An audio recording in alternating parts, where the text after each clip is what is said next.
jireenyi biyya lafaa kun soobduudha soobduu kanuma jennee ofii keenya cinqina sa'aatii daqiiqaa gidduutti kan of dhabnu jennee duuni mucayyoo kana duuni eenyuyyuu nama gaddisiisa garuu kan mucayyoo kana baay'ee tokko na gaddisiise jechuudha.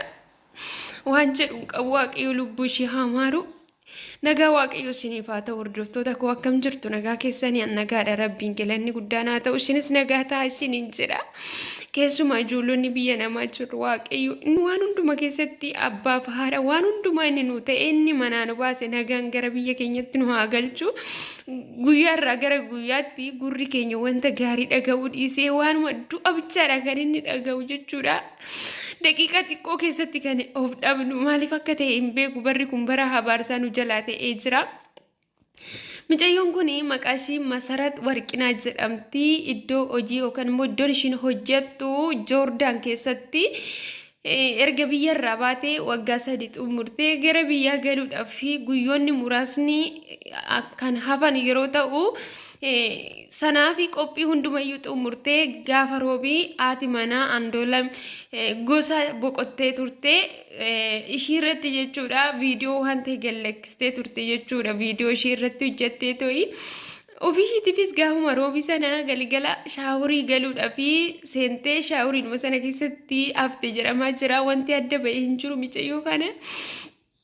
Wanti baay'een illee nutti fakkaachuu danda'a tarii jaratu waan ta'e godhe jechuu dandeenya garuu wanti adda bahee hin jiru mucayyoon kun duutee boqottee jirti achi keessatti.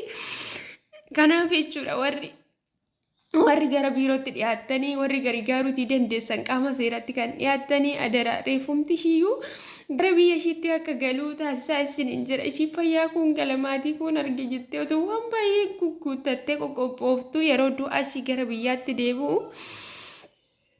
Baay'ee tokko nama gaddisiisa waan hin jedhee dubbadhu iyyuu nan dhabe dhugaa waaqayyo.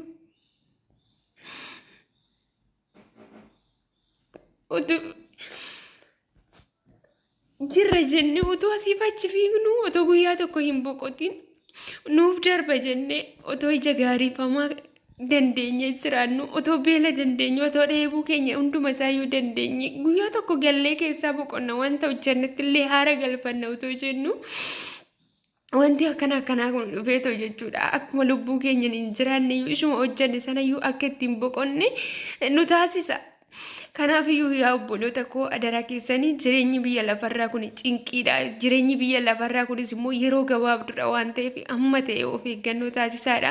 Tarii mucayyoo kana maaltu beeka yookaan jararraa miindaa qabdi ta'a. Miindaan irra ture ishii waan gara biyyaa galuudhaaf qophii xumurtee jirtuuf silaa waggaa 3 xumurtee jirti. Birrii kana jedhanii jarrillee waan ta'e godhanii yookiin shaaworii keessatti boqotte jechuutti danda'u jechuudha. Isa kana kan beeku waaqayyoodha. Kanaaf maallaqa keessanii miindaa keessanii jararra hin baasitanii irra hin teechisinaa lubbuu keessan sin dhabsiisa waan ta'eef iyyuu of eeggannoo taasisaa amma dandeessanii nyaata fa'aa jechuudha. Yeroo keenya eeggannee tooyi nuti hin nyaannu yeroon keenya nurra darbee keessi keenya jechuudha yeroo dadhabetti fuunee nyaanna. Kanaaf keessi keenya illee nu dadhabuutii danda'a yeroo sanatti bakka nyaanni nuti nyaannee fi qaamni keenya illee wal fudhachuutii dhiisuu danda'a. Mucayyoon kun baatii ramadaanaa keessa kan ishiin boqotte warri ishiin bira jirtullee yookiin musliimallee yoo ta'anii kan sooma yoo ta'e mucayyoon kun nyaata ishii nyaachuu dhiisuu dandeesse jechuudha. Hojii ishii qofatti kan ishiin gortee nyaata sanarraan kaatellee miidhaan akkanaa kun irra ga'uu danda'a yookiis immoo turtii dheeraadhaa fi miidhaa garaagaraa karaa nyaatatiinis haa ta'u cinqamuu sammuu waan tokkoon ofitti baastee mucayyoon kun haal takkatti dhabamuu dandeessi yookaan immoo dhukkubsattee too'i otoo mana yaalaa nageessa hin jedhiniin har'a boru fayyaa laata jettee qoricha illee isaan mana keessaa yeroo baay'ee namatti kennu waan ta'eef qoricha kanaafaa callisee fudhadhu obsuun wayya na dhiisa jettee turte booddeerraa wanni akkana irra ga'uutii danda'a jechuudha. Kanaaf adaraa keessan of eeggannoo taasisaa hamma dandeessanii nyaata keenya yeroo isaa eegnee haa nyaannu akkasuma immoo yeroo dhukkubsannetti illee kontiraata yookiin immoo mana xalabaa jirra seera qabeessa yoo ta'e adaraa keessanii dirqamaan otoo hin taane maatii bira jiraannu tabaabbarree amalumaan itti deemnee mana yaalaa akka nu geessanii rakkina keenya illee baasnee dubbachuu qabna wanta nu cinqanii hiriyoota keenyatti himachuu qabna.